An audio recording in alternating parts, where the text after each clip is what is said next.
안녕하세요. 독일 생존기예요. 독일에 와서 가장 저를 힘들게 했던 건 집을 구하는 거였어요.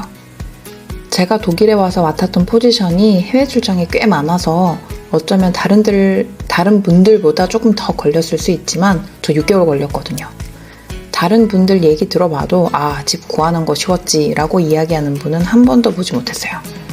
이제는 제 이름으로 된 집 3채, 하나는 자가로, 2채는 세를 주고 있으니까 저 이제 한국과 독일의 부동산 다른 점 이야기할 자격이 있는 거죠?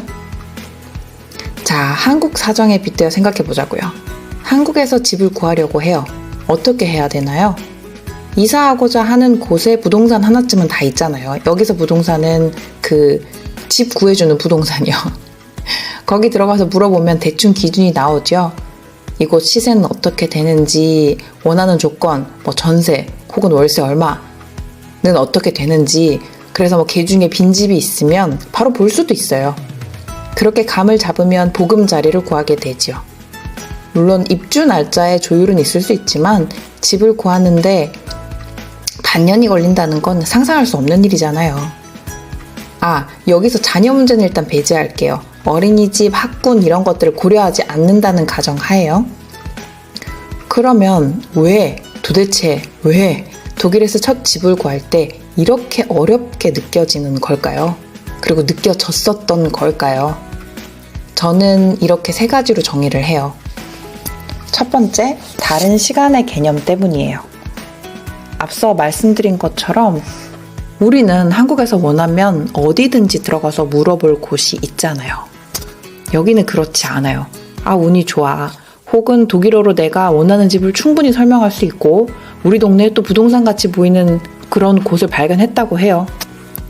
문을 열고 들어간다 하더라도 상담하시는 분의 시간을 확인하고 시간 예약을 하는 것이 첫 번째 과정이에요.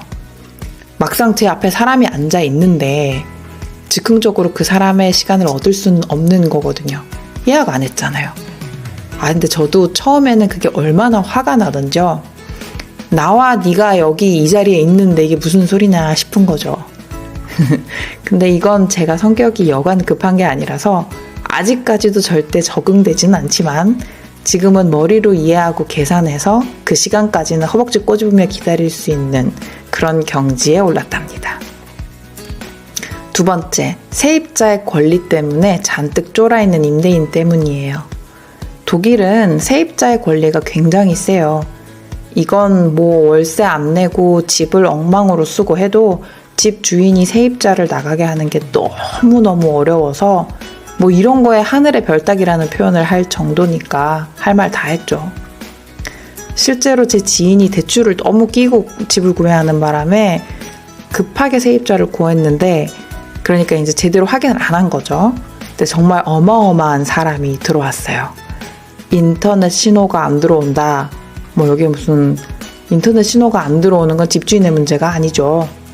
화장실 불이 안 꺼진다. 이런 말도 안 되는 이유 때문에 월세를 밀리기 시작하는데 그 집주인인 제 지인이 들어가서 고쳐주겠다고 해도 그때마다 시간이 없어서 집을 보여줄 수가 없다는 거예요.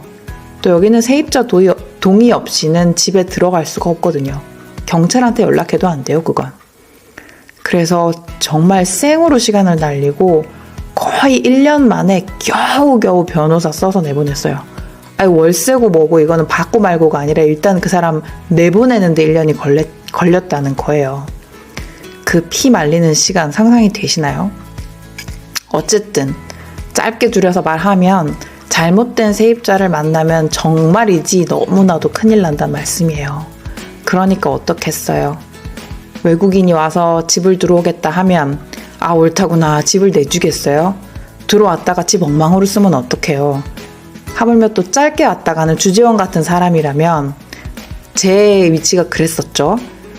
어느 날 갑자기 연락 안 되면 어떡하고요? 그 사람 갔다 그러면 어떡하냐고요?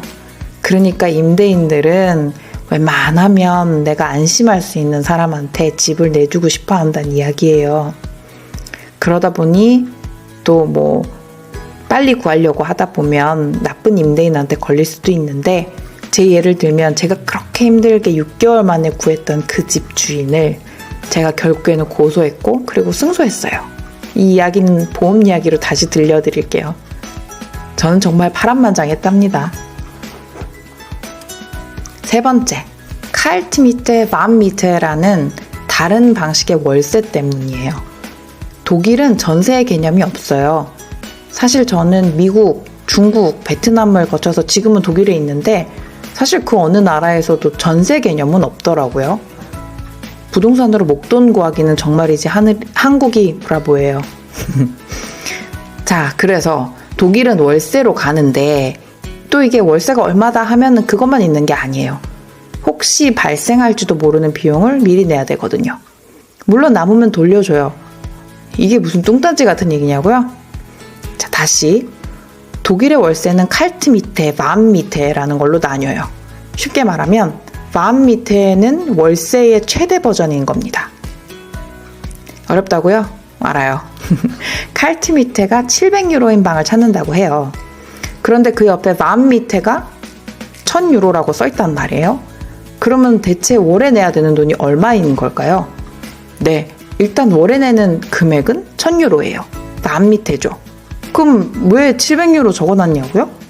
700유로는 칼트미테, 즉 순수 월세예요. 돌려받을 수 없는 돈이죠. 그런데 추가로 붙은 300유로는 뭐 물세, 가스세, 쉽게 말하면 우리나라 관리비에 해당하는 건데 이게 우리나라는 월에 내가 얼마 썼다, 그래서 얼마 내라 이렇게 나오잖아요. 근데 독일은 1년에 한 번 나오거든요. 그래서 매달 확인할 수가 없는 거예요.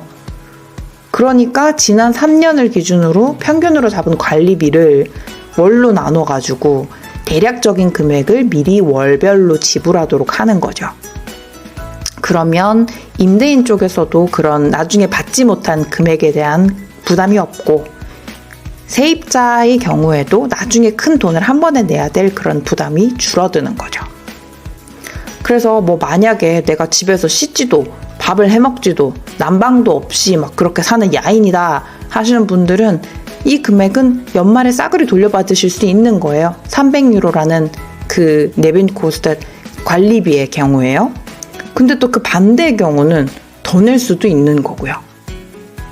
저 같은 경우는 처음에 해외 출장이 너무 잦아서 거진 1년에 6개월을 독일 집에 머무를 시간이 없었어요. 그래서 아마 뭐 한 5개월에서 6개월 정도 머물렀던 것 같은데 또 제 전 집 주인이 제가 추가로 그렇게 지불한 관리비를 한 푼도 돌려주질 않으려고 해서 그 사단이 났었죠. 저는 돌려받아야 되는 게 맞잖아요. 거진 6개월 동안을 뭐 물도 뭐도 아무것도 안 썼으니까. 근데 이제 안 돌려주려고 하더라고요. 또 제가 이걸 어떻게 일찌감치 알아채고 준비했는지는 앞서 말한 그 집주인 고소편으로 다시 이야기 드릴게요. 그래서 long story short, 다른 방식의 월세가 지금은 제가 충분하고 이해하고 있으니까 이렇게 쉽게 이야기하지만 처음 집을 구하시는 분들은 어렵죠. 봐요. 월세가 600에 관리비가 400유로래요. 아니면 월세가 700에 관리비가 300유로래요. 합은 1000유로가 맞아요. 어디가 나은 집이에요? 어렵죠? 자, 이렇게 독일에서 집 구하기 어려운 이유를 3가지로 정리해 보았어요. 그래서 어쩌면 되냐고요? 독일에 거기다가 슈투트가르트로 오실 계획이 있으신 분이 계시다면 제가 도와드릴 수 있어요. 도움이 필요하신 분이 계시다면 아래에 댓글을 남겨주세요.